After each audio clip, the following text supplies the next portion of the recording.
ہے یہ مہدی کی صدا کوئی مددگار نہیں اتنا۔ خوب ہم جب یہ انتظار کا معنی سمجھتے ہیں اور فرج کو یہ سمجھتے ہیں اور روایات کے مطابق جب انتظار کا یہ مفہوم آ جاتا ہے تو پھر ہمارے سامنے ایک یا اور سوال اٹھتا ہے کہ اگر ہم منتظر ہیں تو ہماری ذمہ داریاں بھی ہیں۔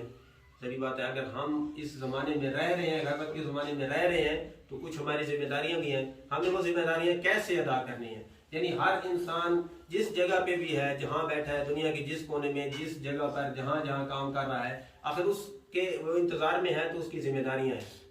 یعنی یہ نہیں ہے کہ ایک حاکم ہے تو اس کی ذمہ داریاں ہیں کہ امام زمانہ کا لشکر تیار کرے، ایک عام انسان ہے تو اس کی کوئی ذمہ داریاں نہیں ہے، اس کی بھی ذمہ داریاں ہیں۔ یعنی ہر انسان کی اپنی استطاعت کے مطابق اس کی اپنی اپنی ذمہ داریاں ہیں۔ صلوات پڑھیے محمد۔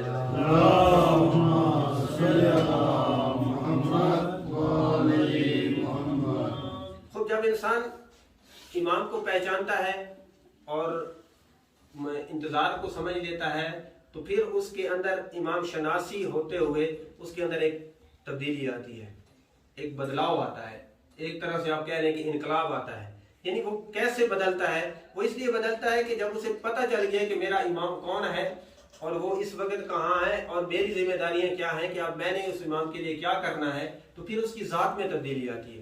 پھر وہ اسی طرح نہیں رہتا کہ جیسے پہلے عامیانہ زندگی گزار رہا تھا، جو اس کی روٹین کا کام تھا، جو اس کی روٹین میں جو کام کرتا تھا کہ یعنی بس صبح اٹھا اور شام کو پھر سو گیا اور پھر صبح اٹھا کھایا پیا اور پھر سو گیا۔ یعنی وہ اس طرح کی گول چکر میں سے پھر نکل جاتا ہے، پھر اس کی زندگی تبدیل ہوتی ہے، اس کی ذات میں انقلاب آتا ہے۔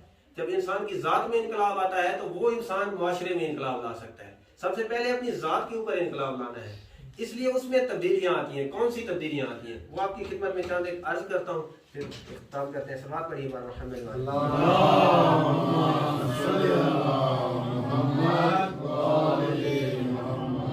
وہ شخص آرام سے نہیں بیٹھتا، پھر وہ یہ نہیں ہے کہ سکون پرست ہو جاتا ہے۔ آرام پرست انسان ہے نا کہ انسان نے کوئی بھی کام کرنا ہے تو وہ کوشش کرتا ہے کہ انسان آرام والا کام کرے جس میں محنت نہ ہو، اس کی کوشش کرتا ہے۔ اس کے سامنے دو چیزیں رکھ دینا، ایک کام مشکل ہے ایک آسان ہے، تو وہ تیری چوائس ہے، اس میں سے کوئی کام تو وہ آسان کام چنے گا۔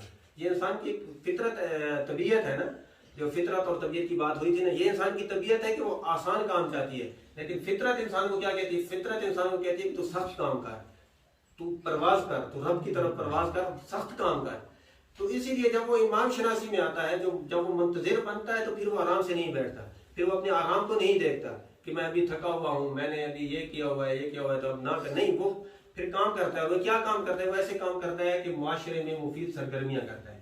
یعنی جس معاشرے میں رہ رہا ہے وہ ایسے کام کرے گا کہ اس کے کام وہ معاشرے کے لیے مفید ہو، معاشرے کے لیے فائدہ مند ہو۔ مفید سرگرمیاں کرنا اس کا پہلا عمل ہوگا کہ وہ اپنے آپ کو بدلاؤ لائے گا، اپنی ذات میں بدلاؤ لائے گا اور معاشرے میں وہ مفید کام کرنا شروع کر دے گا۔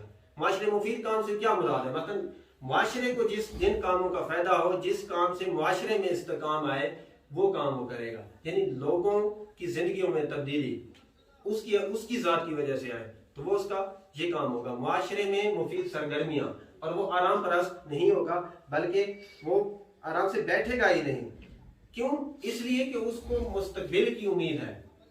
یعنی اس کو کیسے مستقبل کی امید ہوئی؟ جیسے میں نے ابھی عرض کیا کہ جب امام زمانہ آئیں گے تو ایسی عالمی حکومت قائم کریں گے کہ جیسے وہ ظلم و جور سے بھر چکی تھی، اسی طرح وہ عدل و انصاف سے بھر جائے گی۔ یعنی ایک عدل اور انصاف سے بھرے ہوئے معاشرے کے مستقبل کی امید اس کو لگتی ہے۔ وہ امید اس کو پھر بیٹھنے نہیں دیتی، وہ امید اس کو کہتی ہے کہ کوشش کر کہ یہ معاشرہ تو ایسا معاشرہ قائم کر دے، تاکہ تو قائم کرے گا، اگر معاشرے میں انصاف فراہم کرے گا تو امام زمانہ آ کر یہ کام کریں گے۔ یہ امید اس کو بیٹھنے نہیں دیتی، یہ امید اس کو نا امیدی میں نہیں آنے دیتی کہ نہیں ہم نہیں کر سکتے۔ پھر اس کے جو وہ کہتے ہیں نا ڈکشنری سے وہ نکل جاتا ہے، امپاسبل کا لفظ نکل جاتا ہے، ناممکن ختم ہو جاتا ہے کہ ہم نہیں کر سکتے، نہیں ہم کر سکتے ہیں۔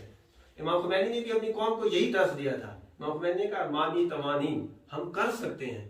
یہ اپنے ذہنوں میں باور کر لیں کہ ہم کر سکتے ہیں۔ کیوں کر سکتے ہیں؟ کہ اس کے ذہن، اس کے کانوں میں وہ وعدہ الہی گونجتا ہے، کم من فیۃ قلیلۃ غلبت فیۃ کثیرۃ۔ یعنی یہ کلمہ الہی اس کے ذہن میں گھومتا رہتا ہے کہ یہ تو خدا کا وعدہ ہے۔ جب خدا کا وعدہ ہے تو پھر یہ ہو کے رہے گا۔ پھر اگر میں کہتا رہوں کہ نہیں ہو سکتا، نہیں، میرے کہنے سے نہیں، کیونکہ خدا کہہ رہا ہے کہ یہ ہوگا، خدا کہہ رہا ہے کہ میں تمہیں وارث بناؤں گا اس زمین کا، میں نے بنانا ہے، ان کمزور لوگوں کو میں نے یہ حکومت دینی ہے، تو پھر یہ خدا کا وعدہ ہے، تو پھر اس کے کانوں میں یہ خدا کا وعدہ پہنچتا ہے، اس لیے اس کو نا امیدی اس کی زندگی سے ختم ہو جاتی ہے اور وہ کوشش کرتا ہے. سوال پڑھیے بات.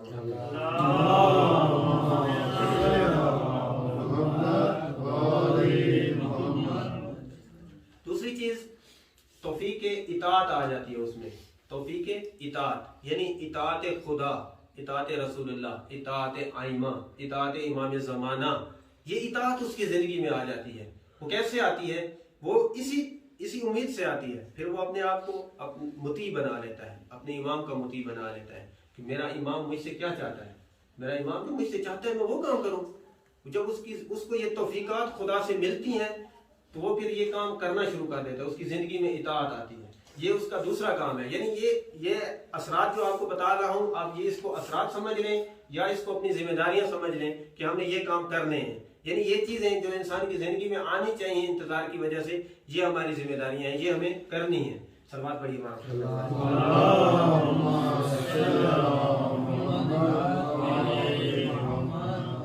تیسری چیز علمی ترقی اس میں آتی ہے. یعنی جد و جہد سے اور کوشش سے اس کے علم میں اضافہ ہوتا ہے. یعنی وہ جد اور کوشش، جد کرتا ہے اور کوشش کرتا ہے اور علم کسب کرتا ہے. علمی ترقی یعنی علمی ترقی سے مراد یہ نہیں ہے کہ وہ فقط اسلامی کتابیں پڑھنا شروع کر دے. وہ ہو سکتا ہے اگر اسٹوڈنٹ ہے، پڑھ رہا ہے، کالج میں ہے، یونیورسٹی میں ہے، تو وہ اس میں بھی ترقی حاصل کرے، اس میں بھی اول آئے، محنت کرے گا، جد و جہد کرے گا. جد و جہد جب کرے گا تو پھر اس میں علمی ترقی ہوگی اور اپنے آپ کو علمی ارتقاء میں لائے گا. جب علمی ارتقاء آئے گا تو پھر اس میں کمال آئے گا. وہ کمال اس کو معرفت رب تک پہنچاتا ہے، وہ کمال اس کو رب کے قریب لے جاتا ہے. اور وہ کمال یعنی وہ کسب سے آتا ہے، یعنی خود انسان کو وہ لینا ہے. یہ نہیں کہ خود سے آ جائے، وہ انسان نے خود لینا ہے محنت کر کے اور جد و جہد کر کے وہ علمی ترقی حاصل کرے گا تو وہ اس مقام تک پہنچے گا. اور دوسری چیز سب سے اہم وہ یہ ہے کہ نیت خالص ہو جائے گی اس کی. یعنی کہ نیت خالص سے کیا مراد ہے؟ یعنی وہ جو بھی کام کرے گا خالص نیت سے کرے گا. کس نیت سے؟ کہ یہ میں کام کر رہا ہوں یہ خوشنودی رب ہے، یہ میں کام کر رہا ہوں اپنے امام زمانہ کے لیے، یہ میں امام زمانہ کی خوشنودی کے لیے کام کر رہا ہوں، میں امام زمانہ کے ظہور کے لیے کام کر رہا ہوں، امام زمانہ کے ظہور کے لیے، زمینہ سازی کے لیے یہ کام کر رہا ہوں. یہ اس کی نیت خالص ہونی ہے. یعنی اس کی نیت فقط یہ ہونی چاہیے. اگر یہ نیت نہ ہو، ایسے نہ ہو کہ وہ کام تو کرے لیکن دنیا کے لیے، یعنی کام وہ دین والے کر رہا ہے، دین والا کام کرے لیکن دنیا حاصل کرنے کے لیے. ایسا بھی ہوتا ہے نا کہ ہم دین کو ٹول کے طور پر استعمال کرتے ہیں.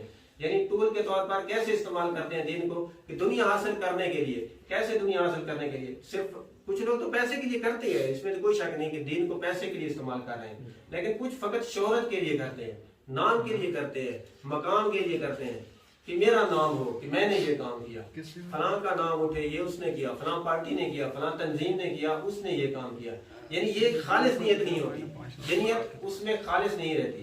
خالص نیت اس کی یہ ہے کہ وہ خوشنودی خدا کے لیے کام کرے گا کہ یہ میرا فریضہ ہے، یہ میرا کام ہے، یہ میں نے امام کے لیے کرنا ہے، اس لیے میں کر رہا ہوں. کوئی اثر ہو نہ ہو، کوئی مانے نہ مانے، میری ذمہ داری یہ ہے کہ میں یہ کروں، میں اپنے آپ کو بدلوں اور میں یہ کام کروں. سلوات پڑھیے.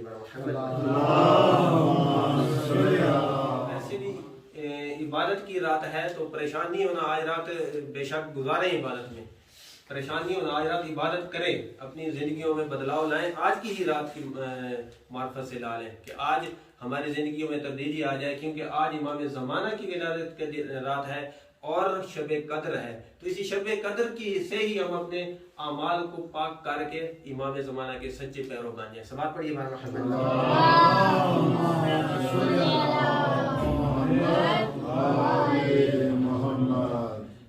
دوسری چیز اس نے پہچان کرنی ہے محرمات کی، محرمات خدا، یعنی جو چیزیں خدا نے ہمارے لیے حرام کر دی ہیں ان کی پہچان.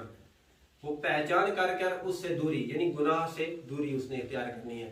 یہ اپنی زندگی میں اس نے لانی ہے. سب سے پہلا کام تو یہ ہوگا کہ وہ گناہ شناسی کرے کہ گناہ ہیں کیا، یعنی محرمات ہیں کیا، خدا نے ہمارے لیے کیا چیز منع کی ہے، جو ہمارے لیے حرام کر دی ہے، اس سے بچے.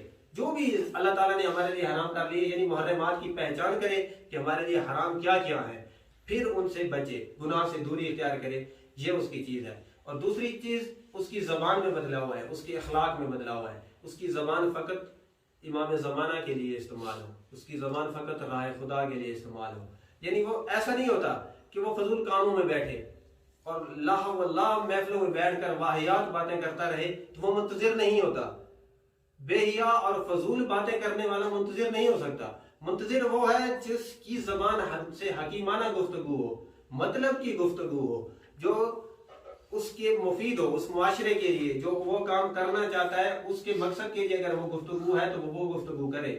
ویسے واہیات گفتگو کرنا یہ انسان کے نفس کو بھی کمزور کر دیتی ہے، انسان کو ارتقاء نہیں کرنے دیتی، انسان کو ترقی نہیں کرنے دیتی۔ اس لیے با مقصد اور حکیمانہ گفتگو کریں، یعنی آپ کی گفتگو سے پتہ چلے کہ واقعی یہ امام زمانہ کا ماننے والا ہے۔